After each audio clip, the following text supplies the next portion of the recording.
Welcome to the POG Show. I'm your host, Christine Martindale, Public Information Officer for the City of Port Orange, a city in Central Florida that is unique by choice, not by chance. I will be bringing you powerful interviews and on-the-go info to gain a better understanding of the various services and functions our city provides. So let's get started. Hello, everyone, to episode 17 of the POG Show. Today, I have with me in the podcast studio the city's Code Enforcement Manager, Deb Pearson. Hi, Deb. Thanks for talking with me today. Hey, Christine. How are you? Oh, I'm doing great. You know, before we get started, I just have to say how fast time is flying. You know, I was talking to my sound engineer before we started the recording that my goal is to put 2 episodes a month of this podcast together, and I can't believe we're already in December. I mean, what happened to November, right? You know, we've all been so busy here with the city's events, with Christmas in the Park and the Christmas parade this past weekend, which was just fabulous. Couldn't have asked for better weather. And it's just crazy how fast time is flying, right, Deb? I mean, I just can't believe it. It is. We're going to turn around and it's going to be Christmas Day and then New Year's. I know. It's like, especially us living in Florida, it is 78 degrees outside, so it doesn't even feel like it, you know, until these last events of the Christmas in the Park and the holiday parade really put me in the Christmas spirit. And I was like, okay, now we're in Christmas mode, right? So really great events. But okay, so let's talk code. Okay, a little play on words there. But so Deb, tell us, our listeners, a little bit about yourself. Well, my name is Deb Pearson, and I've worked for the city for over 23 years. I began as the commercial code enforcement officer, and I've been the code enforcement manager for almost 5 years now. There's currently 6 code enforcement officers and 1 administrative assistant on staff. 3 of the officers have been with the city over 15 years.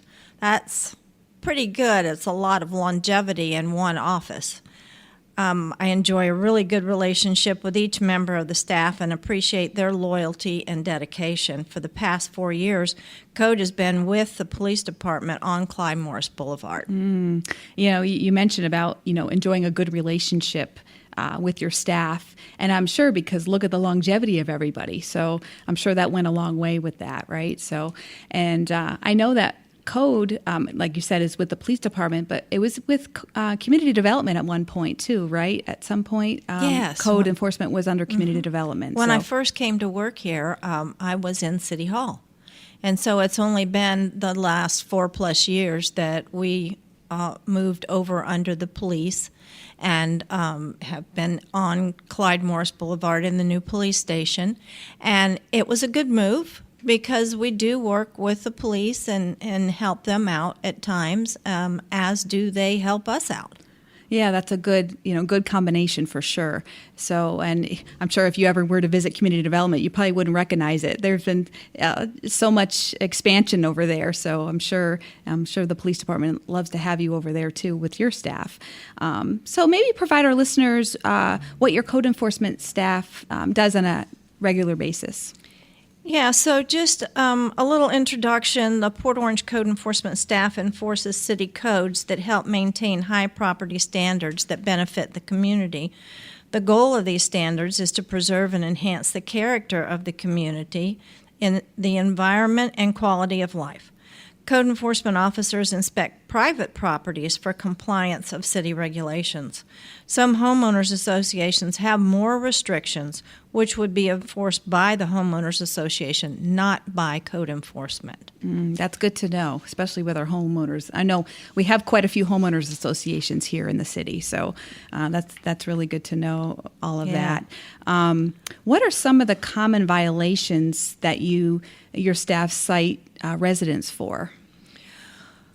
Well, the most common violations are high weeds and grass, and which is, the grass can be a maximum of 10 inches high before it needs to get mowed.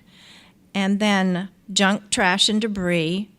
All kinds of junk, trash, and debris strewn across the yard is subject to a violation.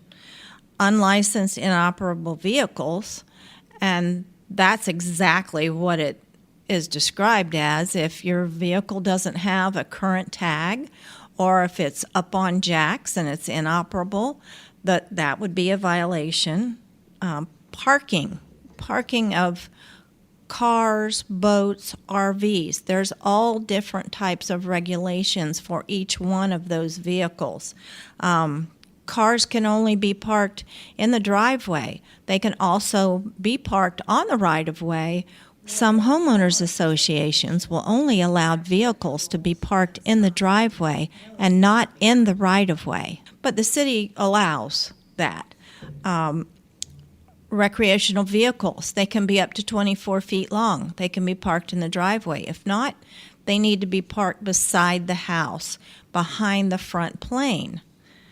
And then signs in right-of-ways.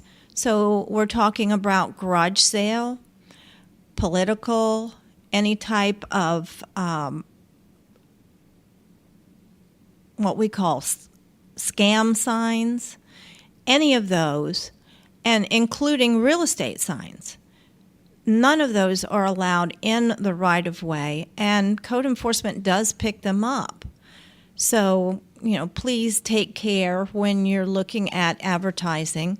If you are having a garage sale, at the very bottom of it, it is described out at that point that there is one sign allowed on the property. So there shouldn't be a question. Storage of waste containers. Your trash cans should be stored beside the front part of the house or behind an opaque fence. They shouldn't be sitting in the driveway in front of the garage. And outside storage, things piled all over, the front porch all cluttered, different items piled out in the yard or stored out in the yard. Those should all be stored in an enclosed building or behind an opaque fence. That's a lot of great information. I know, I'm sure all these tips or information can be found on the website. Would be a great place for either people that are new coming into Port Orange should be educated about all of these things that you mentioned. Yes, our website is very beneficial to lots of questions that the public may have. So when you go on the website, you can look up each department, and each department will have useful tips and helpful hints as to what is allowed and what is not, or the best way to access information through that department. Another good way to access information or to speak directly to someone in code enforcement is to call the code enforcement hotline, which is 386-506-5604.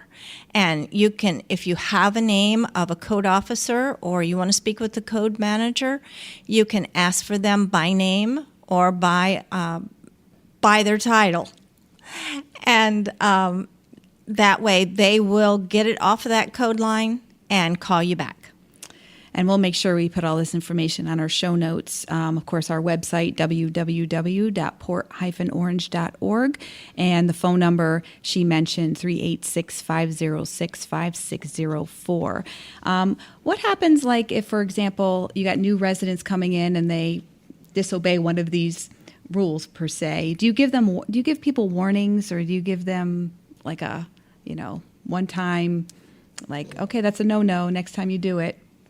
Yes, actually, we do try and make contact.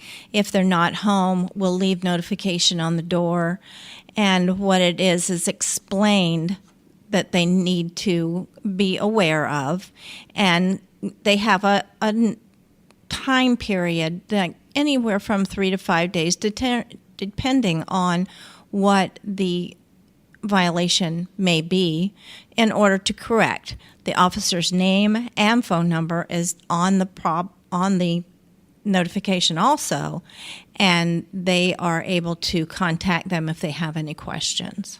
That's good to know. There's a lot of great information, and I know if you're new to a city, not knowing, I didn't know, and then you get, cited for something. So that's really good to know. I know we talked, the tips are so important, and is there anything else that you maybe want to mention or include or, mention to our listeners? Well, at the beginning of this podcast, I stated that I've been with the city for over 23 years. Well, December 23rd is going to be my last day at work for the city as I have chosen to retire.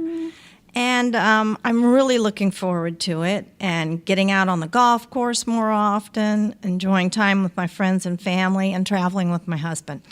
So I'll carry fond memories of Port Orange and the time that I have spent here. And, of course, my work family is right up there at the top. I've made some really good friends. Excuse me.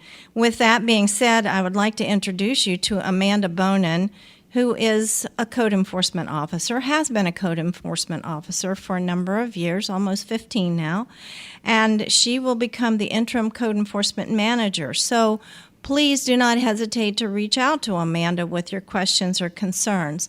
So here's Amanda with just a couple of words, and please welcome her. Hi. As Deb stated, my name is Amanda Bonin. I have been with the city for 15 years. I originally started out in the engineering department and moved into code enforcement 13 years ago. I look forward to being the interim code enforcement manager upon Deb's departure, although I will miss her dearly. She's been a great mentor, and I appreciate her guidance and leadership over the years. Aw, that's a bittersweet moment. It certainly is. It Thank you, is. Amanda. Gosh, and we're going to miss you, Deb. I know, well, I've been here close to, it'll be 5 years at the end of February, and I know we've gotten to know each other a little bit, especially through Port Orange University. I've mentioned this on my podcast just a few times, but I know that you always helped out when our police department session was up, and talking to all our Port Orange University participants about code enforcement and all the education behind that. So you're definitely going to be missed, but I know with Amanda, your team is in good hands for sure. Maybe going back, what are some of your favorite moments? Do you have like one of your favorite moments of being a manager here at the city? Probably, I guess my most favorite moment was when our city manager, Wayne Clark, approached me about becoming the interim code enforcement manager when the current manager decided to move on. It was memorable, and it showed that he had confidence in me and my ability, and that was very fulfilling. Now time has turned around, and he's back and is the city manager here. And I have enjoyed working with him in that capacity. So that was probably one of the best. And going back, Wayne Clark was our community development director. I know, and your team fell under community development, and everything comes full circle. And now Wayne is our current city manager. So that's really great. And I know when you think about 23 years, I know it'll be a long. I'm sure you'll be having fun playing golf and traveling with your husband and all. But I know that it's a bittersweet moment of 23 years. That's a lot of years with one city and doing what you do. I'm sure you loved every minute of it. I did. That's awesome. So, and thank you, Amanda, very much. And we look forward to, maybe we'll get you on a podcast in the future. And we look forward to, having you serve as the interim code enforcement manager. So, Deb, again, I really appreciate your time to provide us a little bit more insight about you, your staff, and about code enforcement. Of course, I wish you all the best. And Amanda, again, congratulations. You'll do a great job. So, of course, the best ways to find the city is by the city's website, www.port-orange.org, the city's Facebook page, Port Orange City Hall, the Twitter page, @CityPortOrange, and our LinkedIn page, City of Port Orange. This podcast, The POG Show, can be found on iTunes, Spotify, and iHeartRadio. Well, this wraps up episode 17 of The POG Show. Until next time. Thank you so much for spending time with me today on The POG Show. We've only just begun, and with you sharing, subscribing, and leaving a 5-star review for this podcast is really going to help launch us to the next level together.